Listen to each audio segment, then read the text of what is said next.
Good day everyone. I'm gonna show you how to create a circuit and SAMM program using Proteus and Aviar Studio. So let's start.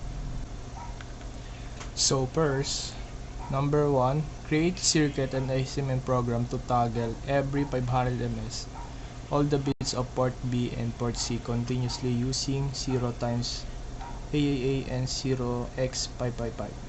Then don't forget to write a comment and delay calculation. So here in my file, and open my Aviar Studio number 1 or part 1.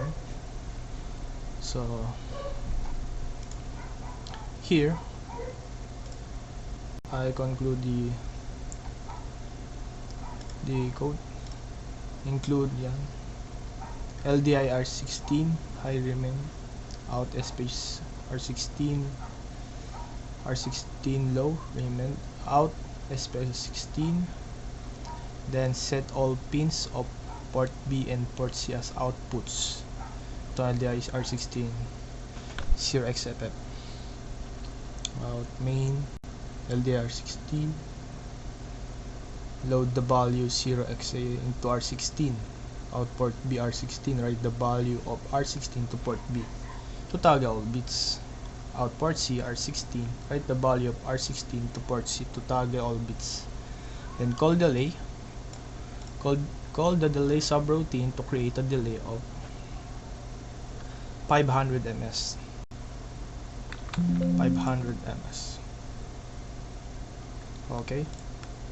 Then LDI R16 0x55, load the value 0x55 into R16. Out port B R16, write the value of R16 to port B. Port C R16, write the value R16 to port C. Call delay yan. R jump main, jump back to the beginning of the main loop. Delay LDI R16 0xFF, load the value 0 into R16 to initialize the delay counter. Then outer LDI R17 200, load the value 200 into R17 to initialize the nested delay counter. Inner NOP, so do nothing, 1 CPU cycle. Decrement R17, decrement the value of R17 by 1. BRNE inner, if the value of R17 is not equal to 0, jump to inner. Then decrement R16, decrement the value of R16 by 1. BRNE outer, if the value of R16, then BRNE out, ret or turn from the subroutine. Then here is my computation, crystal frequency, yan. So let's assemble. Yan. Okay. Gumana. Then punta tayo sa Proteus. I create the circuit. So here my materials is at mega 32. Ay, wala pala ito. Balik natin. Hindi kasama LED yellow, then resistor. Okay, resistor 500. Okay, ito ground. Kasama pala ground, sorry.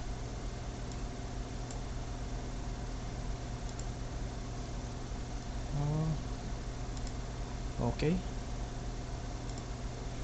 then double tap the at mega 32, then program file, click here, then hanapin natin itong midterm lab exam part 1, then open, click OK, then click run. Yan. Here's the simulation. This is the LED yellow in below the left corner and upper right corner. Here.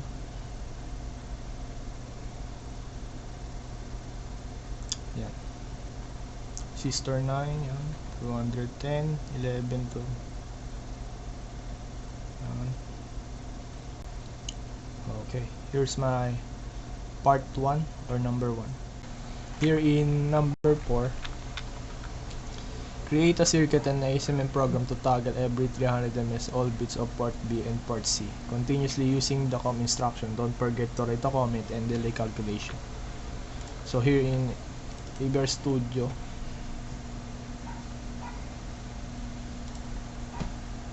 This mga. So let's run. Assemble. Okay.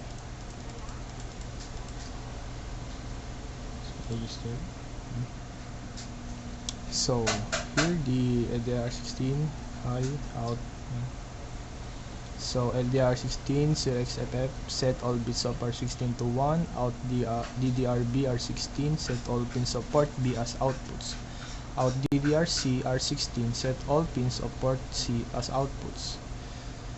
Main in R16 port B, load the value of port B into R16, then COM R16, tag all bits of R16 using the COM instruction, out port B R16, store the result back into port B. In R16 port C, load the value of port C into R16, then COM R16, tag all bits of R16 using the COM instruction, then out port C R16, store the result back into port C. Call the delay subroutine to create a delay of 300 ms. R jump main, jump back to the beginning of the main loop. Delay LDR1673. Load the value 73 into R16 to initialize the delay counter. Outer LDR7169. So load the value 169 into R17 to initialize the nested delay counter. Inner decrement R17.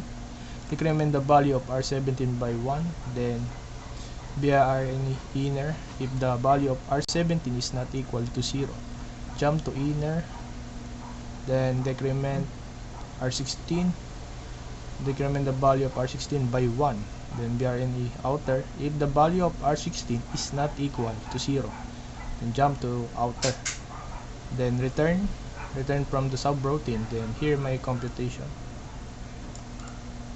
So punta naman tayo sa Proteus. So click the Atmega 32 program file, click here, then this is part 2, click OK, then run.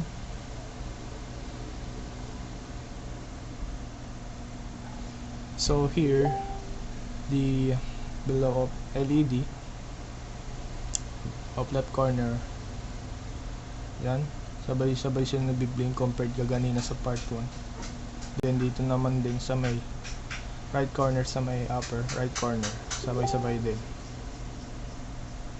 Ayan. Ayan yung result.